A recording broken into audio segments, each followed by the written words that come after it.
সংস্কার কমিশনের সুপারিশের আলোকে দুর্নীতি দমন কমিশনকে ঢেলে সাজাতে হবে বলে মন্তব্য করেছেন দুদক সংস্কার কমিশনের প্রধান ইফতেখারুজ্জামান।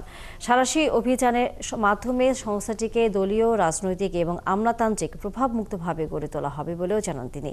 রবিবার আন্তর্জাতিক দুর্নীতি বিরোধী দিবস উপলক্ষে জাতীয় সংসদ ভবনের সামনে এক মানববন্ধনে এসব কথা বলেন তিনি। টিআইবি নির্বাহী পরিচালক আরও বলেন, বিগত সরকার ক্ষমতাকে কুক্ষিগত করতে দুদককে নিজের মতো নিয়ন্ত্রণ করেছে। এ সময় দুদকের অভ্যন্তরীণ দুর্নীতি রয়েছে জানিয়ে তিনি নতুন কমিশনে নিয়োগ রাজনৈতিক মুক্ত রাখার আহ্বান জানান। বিগত সরকার প্রতি বছর গড়ে 12 থেকে 15 বিলিয়ন ডলার পাচার করে দেশের অর্থনীতিকে হুমকির মুখে ফেলেছে বলে মন্তব্য করেন ইফতেখারুজ্জামান।